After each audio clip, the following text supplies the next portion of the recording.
Good afternoon. Today I'd like to introduce you, if you haven't met already, to a pop opera by the incredibly talented avant-garde pop artist Jack Staubers called Shop. Originally released on March 4th, 2019, Shop is one of those short hole-in-the-wall art projects that stops me in my tracks and has me view in awe at the raw talent and creativity some individuals are capable of.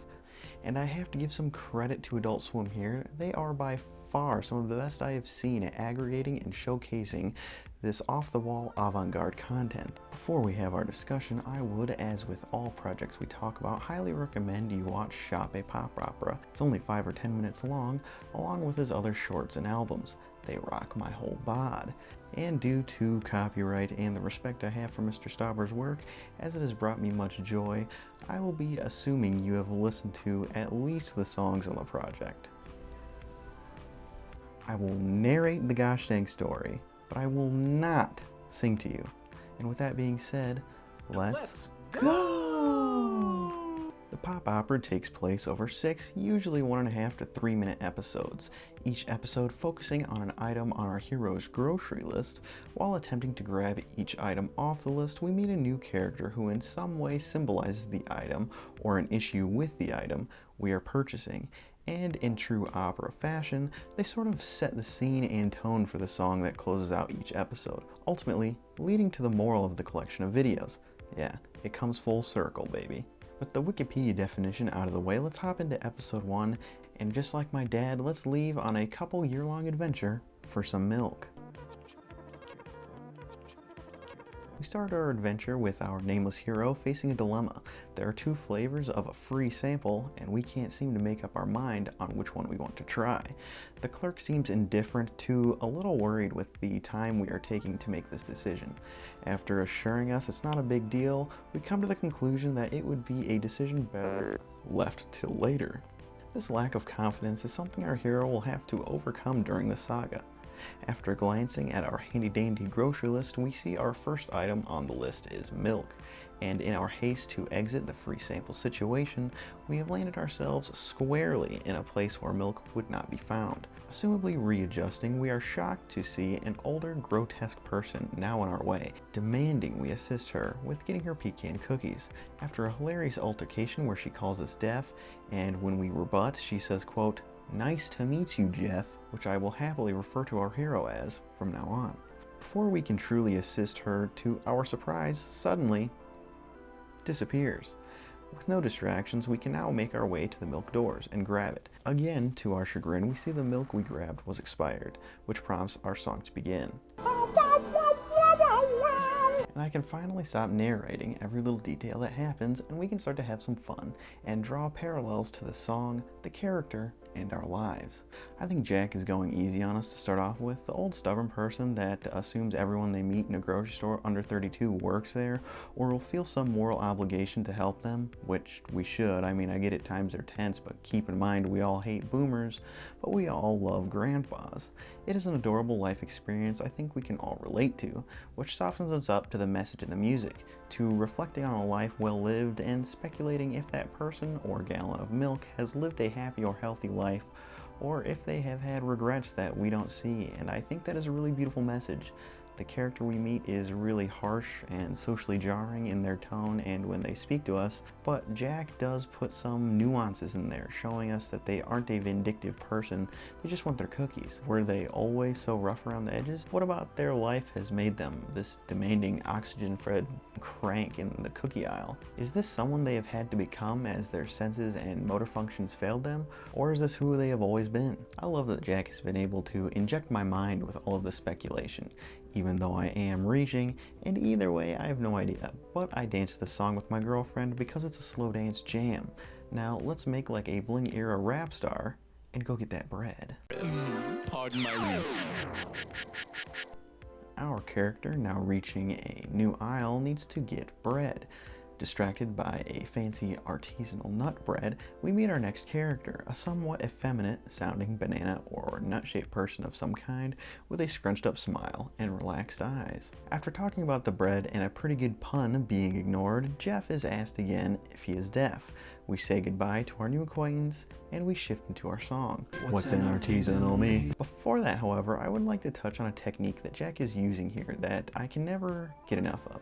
When referring to a sound, the word diegetic means that it exists in the world our character exists in, and I'm a huge fan of when artists can rationalize the sound or music they put into games or videos. A good example would be slug.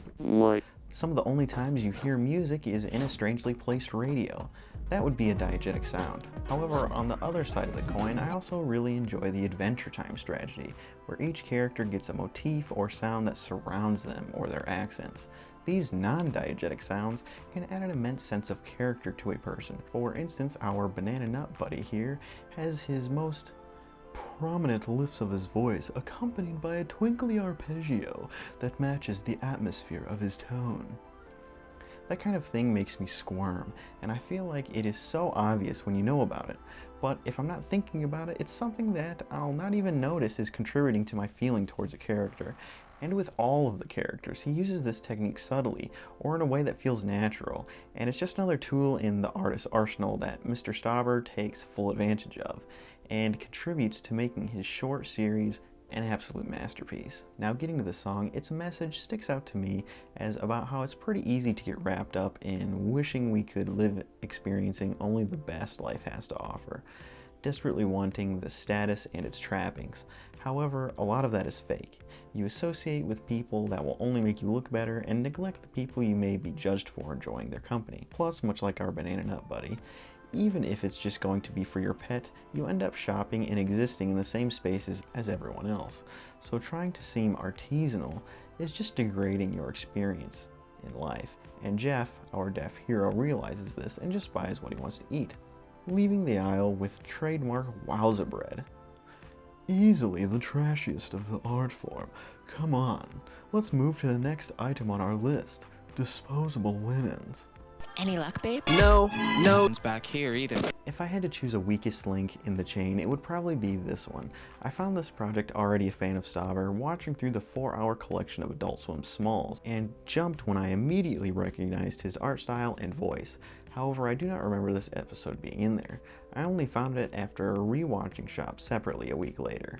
Not trying to imply that this episode isn't as tightly wound together as the others, I just don't think the story plays as important a role, and I think perhaps the next episode has similar themes and is able to execute them in a more cohesive way. And with that other episode, I'm a little confused what this episode's purpose is. A couple searching for vegan hot dog buns knocks over a jar and makes a mess in the aisle Deaf Jeff is in.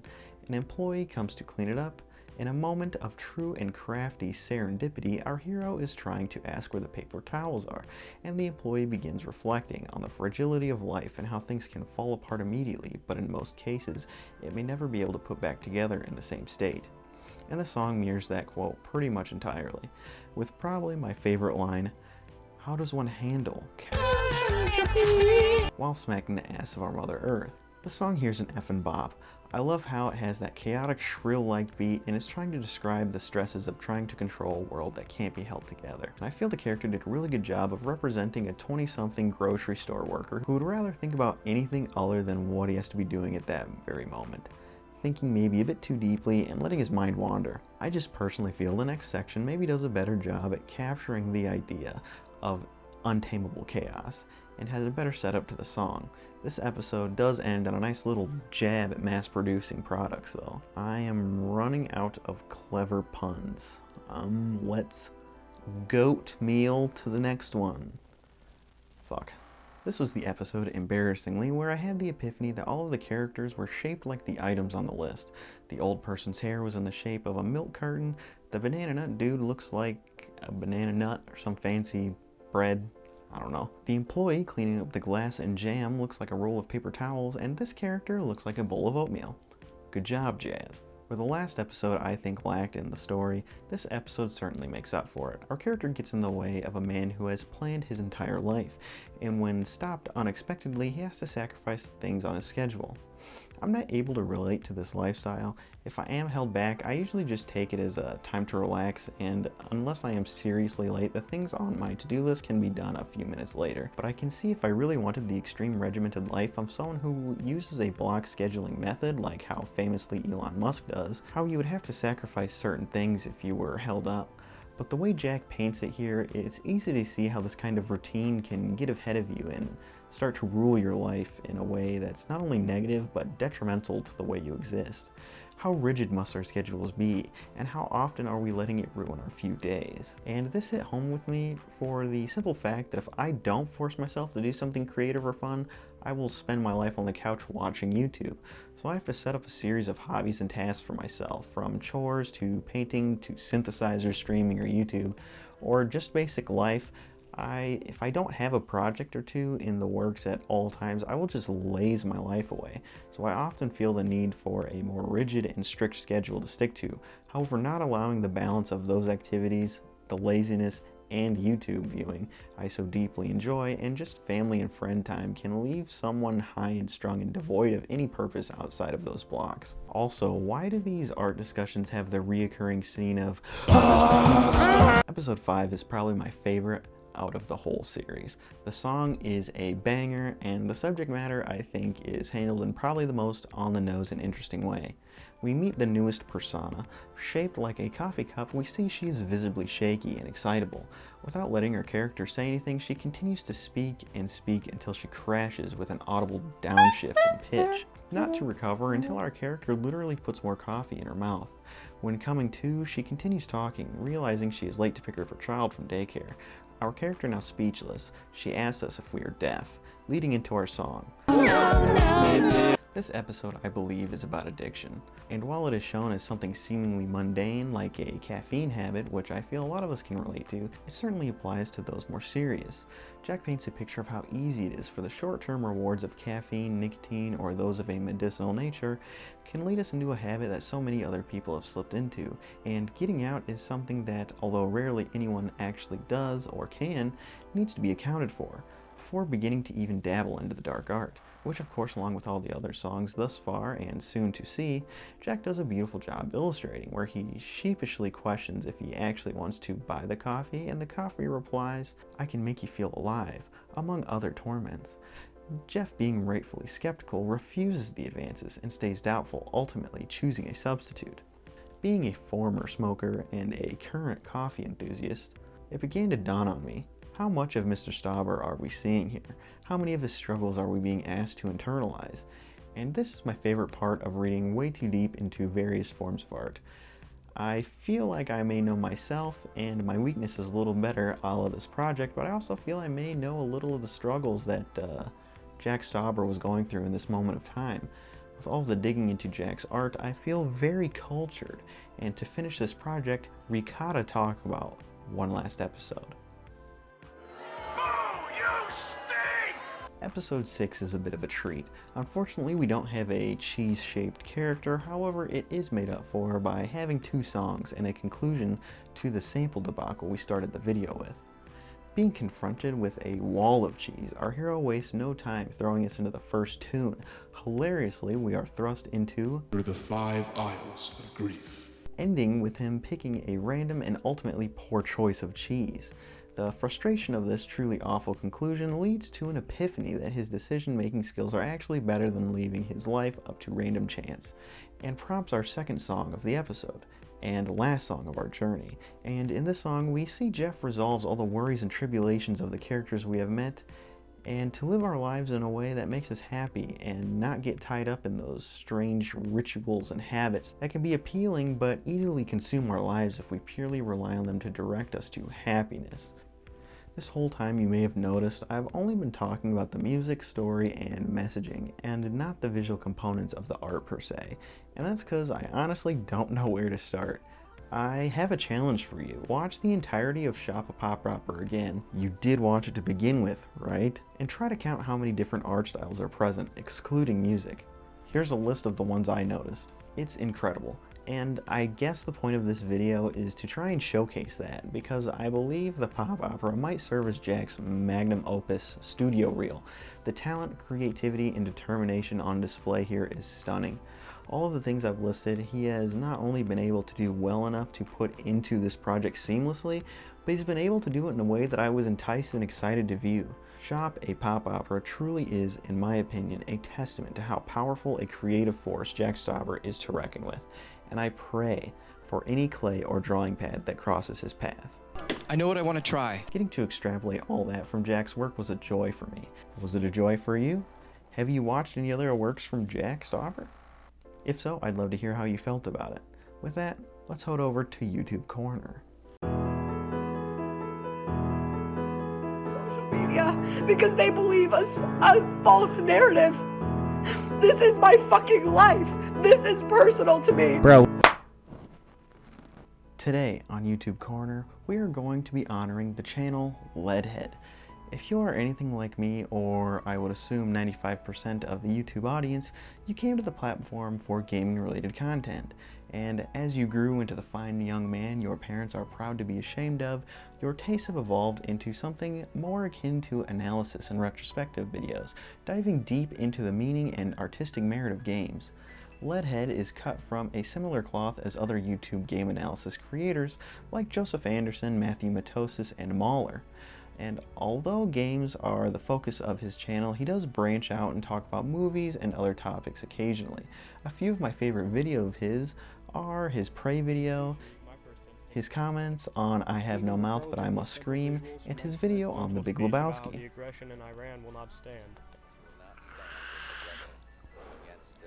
While Leadhead exists in an ocean of people trying to do video game content and a somewhat smaller pool of people trying to analyze various forms of content like myself, Leadhead sets himself apart with his presentation, making it evident he has immersed himself in the themes and feel of the art in question, and his delivery of his script being equal parts analytic, as you would expect from the genre he subsides in, as well as passion. It is obvious to me that Leadhead cares about the art he is talking about, and that passion is something I deeply wish to be able to emulate and achieve myself. Please go and explore his library for yourself. And with that, this video has come to its end. Thank you for stopping by, and I hope to see you in the next one. It is so fucking hot in this jacket.